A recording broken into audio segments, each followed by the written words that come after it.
Welcome to True. The Rooftop Witness. Chapter 1. The Morning Setup. Marcus Chen was a 29-year-old documentary filmmaker living in a rent-controlled apartment on the Lower East Side of Manhattan. His building was 6 stories tall, nothing compared to the skyscrapers downtown, but tall enough that the rooftop offered a clear view of the financial district. From his rooftop, you could see the Twin Towers rising above everything else, dominating the skyline like 2 massive pillars holding up the sky. September 11th, 2001 started as a perfect filming day. Marcus had woken up at 6:30 a.m., looked out his window, and seen the crystal clear sky, not a single cloud. Perfect light, the kind of morning that made documentary filmmakers salivate. He'd been working on a project about New York City architecture, capturing the changing skyline, the old buildings being torn down, the new ones going up. The Twin Towers were going to be a central focus. By 7:45 a.m., Marcus was on his rooftop with his equipment. He had a Sony digital video camera, top of the line, for 2001, professional grade, the kind that cost more than his car. He also had his 35mm film camera with a telephoto lens for stills. He'd set up a small folding table with his equipment, a thermos of coffee, and a notebook where he sketched shot ideas. The morning was gorgeous. Temperature in the low 70s, a light breeze, the sun rising over Brooklyn, painting the East River gold. Marcus had filmed the sunrise, gotten some beautiful shots of the city waking up, and now he was setting up for his main subject, the World Trade Center. At 8:15 a.m., he positioned his video camera on a tripod, pointing it directly at the Twin Towers. From his rooftop on Delancey Street, the towers were about 2 miles away, far enough that he needed the telephoto lens to get good detail, close enough that the scale was still impressive. He could see the buildings clearly, could make out individual floors, could see the morning sun reflecting off thousands of windows. He pressed record at 8:17 a.m. The camera was running, capturing the towers against that perfect blue sky. Marcus stepped back and lifted his 35mm camera with the telephoto lens, framing his shot. Through the viewfinder, the towers looked massive, powerful, permanent. They'd been there for 30 years. They'd be there for 30 more, or so everyone thought. At 8:30 a.m., Marcus was reviewing the footage he'd captured earlier, the sunrise sequence, when he heard a sound, a deep rumbling that seemed to come from the sky itself. He looked up, searching for the source. Nothing. Then the sound grew louder, and he realized it was coming from downtown, from the direction of the towers. Chapter 2. The First Impact. 8:46 a.m. At exactly 8:46 a.m., Marcus was looking through his telephoto lens at the North Tower when the world changed. He saw it happen. Through his lens, magnified and crystal clear, he watched as something massive, a plane, he would realize seconds later, struck the upper floors of the North Tower. The impact was so violent, so sudden, that Marcus's first thought was that he was watching a movie. This couldn't be real. Planes didn't hit buildings. Not in America. Not in New York. But it was real. The explosion bloomed from the side of the tower, a massive fireball of orange and black that erupted from the building and seemed to hang in the air for a moment before being consumed by thick black smoke. Debris exploded outward in all directions. Papers caught the wind and began fluttering away like a massive flock of birds. Marcus's hands were shaking, but he kept the camera steady. Professional instinct kicked in. Document this. Record everything. This was history happening in real time. "Oh my God," he whispered. "Oh my God. Oh my God." He put down the 35mm camera and looked at his video camera. Still running, still recording. The red light was on. Everything was being captured. Through his telephoto lens, Marcus could see the gaping hole in the North Tower, somewhere around the 90th floor, maybe higher. Flames were shooting out of the wound. Smoke was billowing into that perfect blue sky, creating a black column that rose and rose and rose. Even from 2 miles away, Marcus could see debris falling from the building, papers, office equipment, and then something else. Something that made his stomach turn. People. People were jumping from the upper floors, tiny figures against the massive building, but unmistakable once you saw them. They were choosing to jump rather than face the fire and smoke inside. Marcus watched through his lens, unable to look away, unable to stop filming even though every instinct told him to turn the camera off, to stop witnessing this horror. At 8:48 a.m., 2 minutes after impact, Marcus remembered his cell phone. He pulled it out and dialed 911. The line was busy. He tried again. Still busy. Of course it was busy. Hundreds, maybe thousands of people were calling 911 right now. He tried his girlfriend Rachel's number. She worked in Midtown, far from the towers, but he needed to hear her voice. The call went straight to voicemail. The cell network was already overloaded. Marcus put the phone down and went back to his cameras. The video camera was still recording, capturing everything. He picked up his 35mm and started shooting stills, documenting the tower from different angles. The smoke was getting thicker. The fire was spreading. He could see flames on multiple floors now.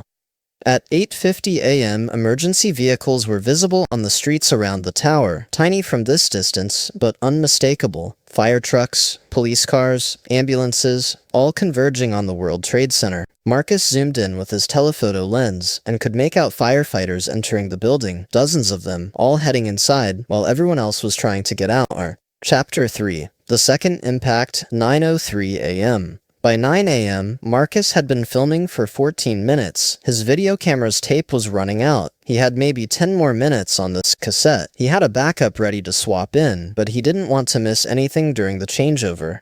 The North Tower was burning steadily now. The smoke column had grown massive, visible for miles. Marcus could see it spreading across the sky, being pushed by the wind. He was also starting to hear sirens from all over the city, not just from downtown, but from every direction. Every emergency vehicle in Manhattan seemed to be heading toward the World Trade Center. At 9:02 a.m., Marcus heard another sound, the same deep rumbling he'd heard before the first impact. His blood ran cold. "No," he whispered. "No, no, no, not another one." He spun his telephoto lens toward the sound, searching the sky, and then he saw it, another plane, a massive commercial jetliner flying low, way too low, heading straight for the towers. Marcus's finger was already on the shutter button of his 35mm camera. He started shooting, frame after frame, capturing the plane as it approached. Through his viewfinder, he could see that this plane was heading for the South Tower, the tower that wasn't hit yet, the tower that thousands of people had probably fled into, thinking it was safer than the burning North Tower. At 9 hours, 3 minutes, and 11 seconds a.m., United Airlines Flight 175 struck the South Tower between the 77th and 85th floors.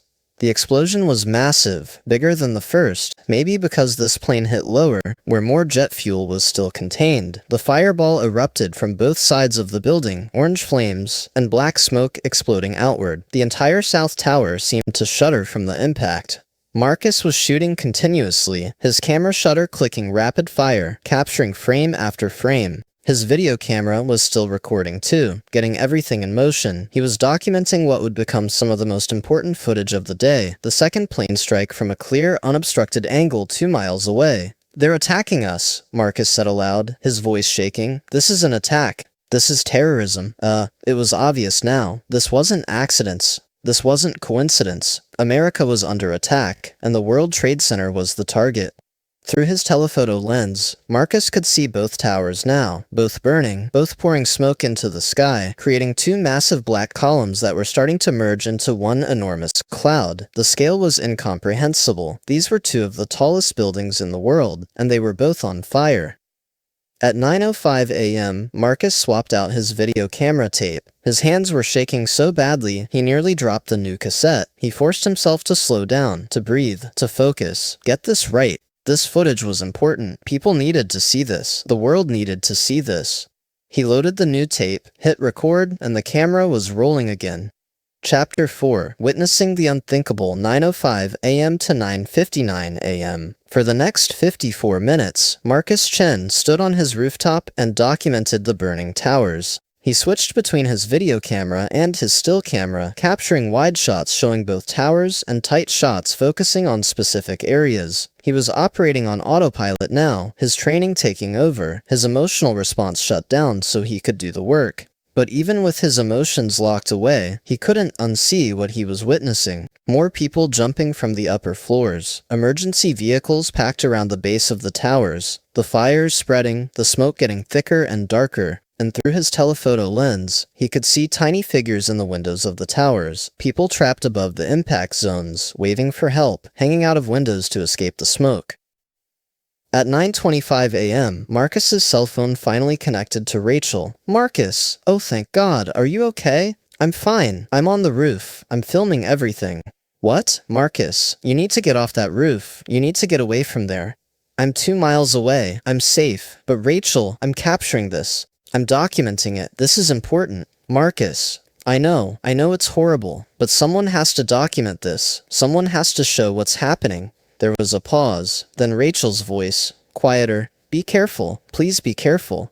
I will. I love you. I love you too. He hung up and went back to his cameras. At 9:37 a.m., he noticed something different about the South Tower. It was hard to see from this angle, but the building looked wrong somehow, asymmetrical. He zoomed in with his telephoto lens and realized the upper floors were tilting slightly. Not much, just a degree or two, but enough to be noticeable. No, Marcus whispered. No, that building is compromised. It's going to fall. He immediately called 911 again. This time the line connected. 911, what's your emergency? The South Tower of the World Trade Center. It's tilting. The top is tilting. I think it's going to collapse. Sir, where are you located? I'm on a rooftop on Delancey Street. I'm filming the towers with a telephoto lens. I can see the South Tower tilting. Someone needs to evacuate that building now. Sir, evacuation efforts are already underway. Thank you for calling. She hung up. Marcus didn't know if his warning would make any difference. Probably not. People on the ground would know the building better than he could see from 2 miles away. But he had to try.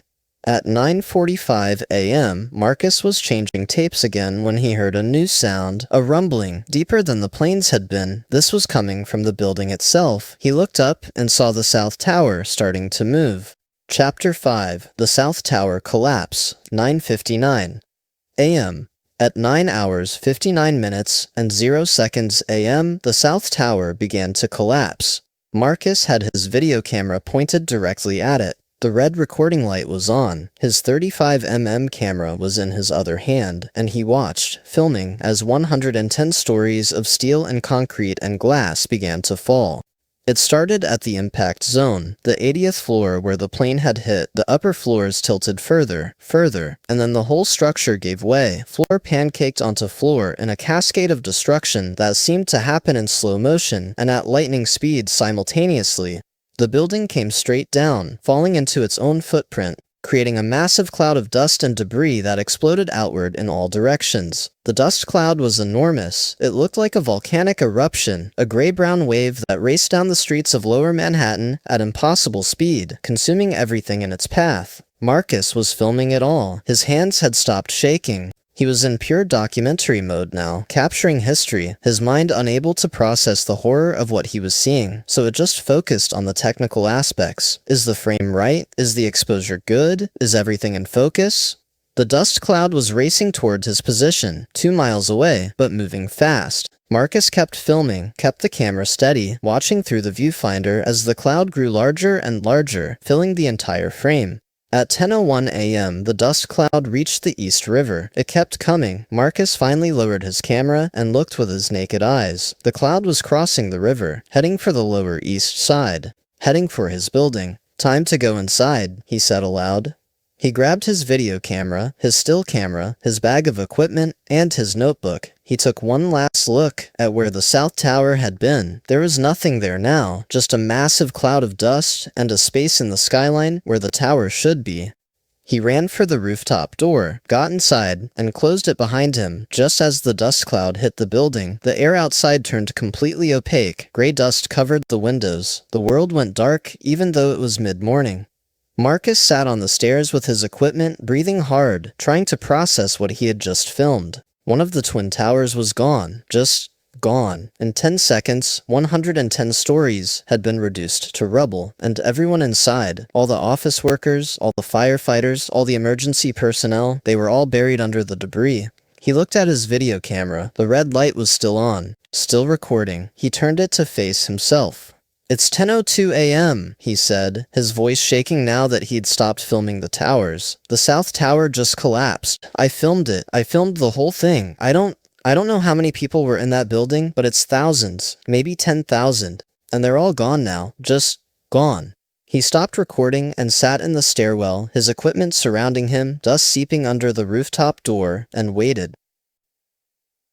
Chapter 6, The North Tower, 10:03 a.m. to 10:28 a.m. 25 minutes passed. Marcus stayed in the stairwell, listening to sirens, listening to the muffled sounds of chaos from the street below. His building's residents were coming up to the roof to see what was happening, then running back down in panic when they saw the massive dust cloud.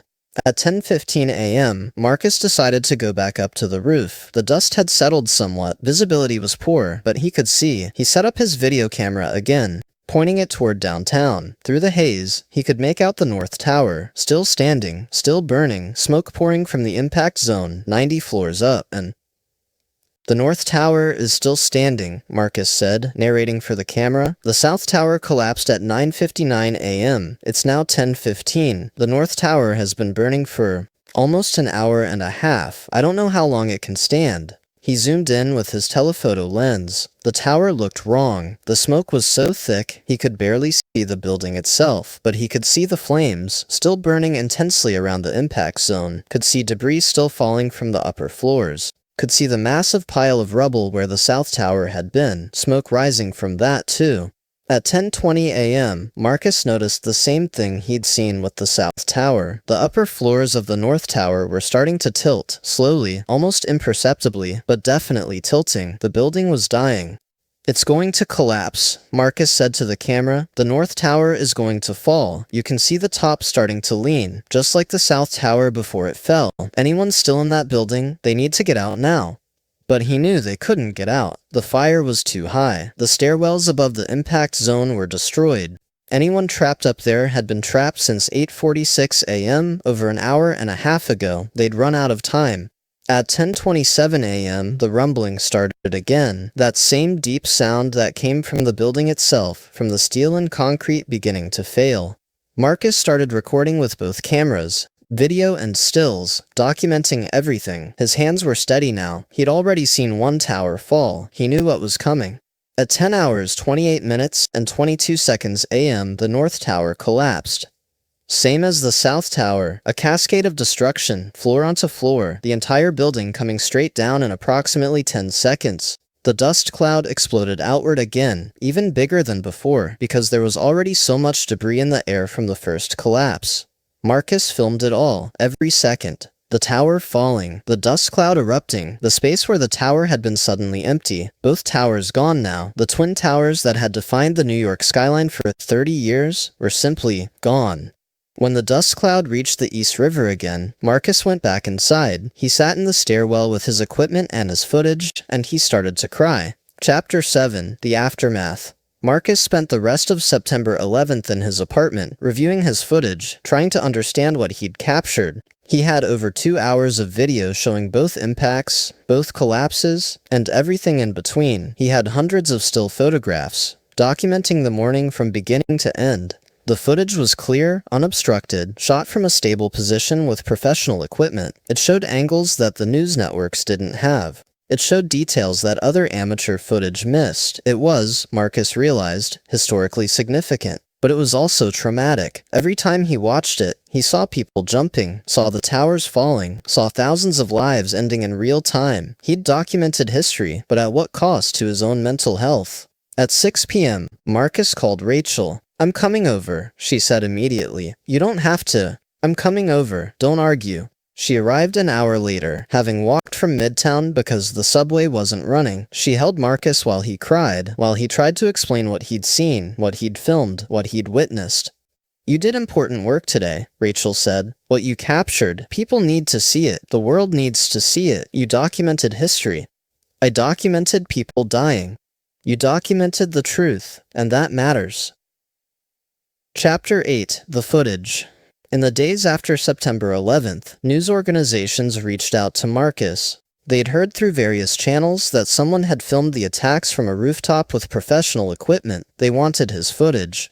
Marcus struggled with the decision. The footage felt intensely personal. He'd been the one standing there, witnessing it, filming it, but Rachel was right. The world needed to see it. People needed to understand what had happened. He provided his footage to multiple news networks, with the stipulation that it be used respectfully, that the people jumping from the towers not be shown gratuitously, that the focus be on documenting the events rather than sensationalizing the tragedy. His footage aired on September 15th, the clear shots of the second plane striking the South Tower, the wide shots showing both towers burning, the collapse sequences. News anchors referenced rooftop footage captured by a Manhattan filmmaker and showed his work alongside other footage from that day. Marcus didn't seek credit, didn't want to be interviewed, didn't want to become the guy who filmed 9/11s from his rooftop. He just wanted his documentation to serve its purpose, to preserve the truth of what happened that day. Chapter 9, 20 years later, September 11th, 2021, 20 years later. Marcus Chen, now 49 years old, stood on the same rooftop where he'd filmed the attacks 2 decades ago. His building was unchanged, still the same 6 stories, still offering the same view of downtown Manhattan, but the view itself was completely different. Where the Twin Towers had stood, there was now One World Trade Center, the Freedom Tower, rising 1,776 feet into the sky. The 9/11's memorial occupied the footprints of the old towers, 2 reflecting pools with waterfalls, and the names of the dead engraved in bronze around the edges. Marcus had his cameras with him again, not the same cameras. Those were in storage, too painful to use anymore, but their modern equivalents. He was filming again, documenting the skyline, capturing how the city had changed and healed and moved forward, while never forgetting what had happened here. His footage from September 11th, 2001 had become part of the historical record. It was shown in documentaries, in museums, and educational programs. The 9/11's Memorial Museum had requested a copy for their permanent collection. School children studied it to understand what happened that day.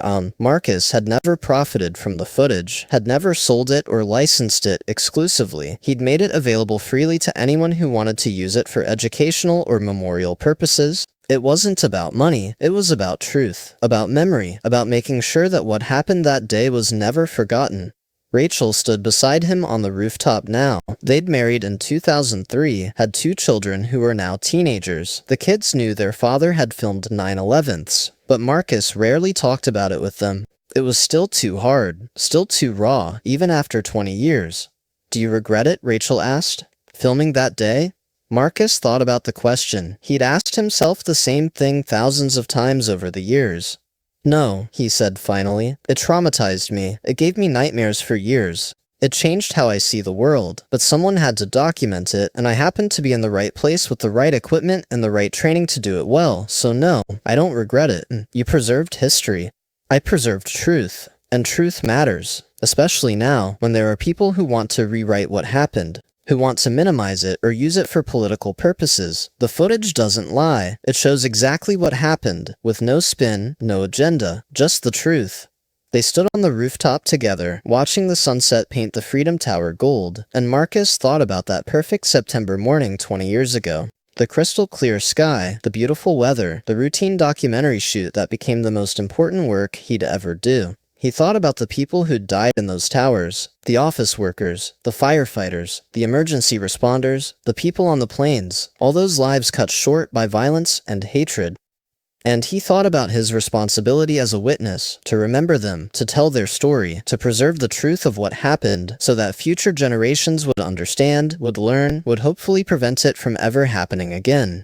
Marcus raised his camera and took a photo of the Freedom Tower against the evening sky. A new building, a new chapter, but built on the foundation of memory, of loss, of resilience. The rooftop witness was still watching, still documenting, still preserving the truth. Epilogue. Marcus Chen's footage from September 11th, 2001 is archived in the Library of Congress, the 9/11's Memorial Museum, and multiple news organization archives. It has been viewed millions of times, shown in countless documentaries, and studied by researchers trying to understand the structural failures that led to the tower collapses. But more importantly, it serves as a primary source document of one of the most significant events in American history, unedited, unfiltered, just the truth, captured by one man with a camera who happened to be in the right place to document history. Marcus never became famous for his footage. That was intentional. He didn't want fame. He wanted the day to speak for itself, wanted the images to tell the story without his own narrative overlaid on top of them.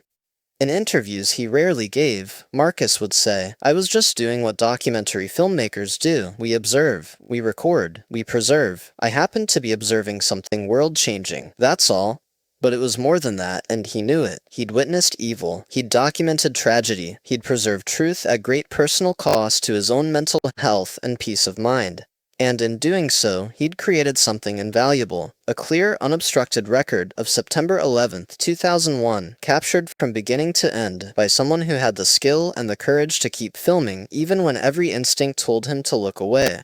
The rooftop footage remains. The truth remains. The memory remains. We remember, we honor, we never forget.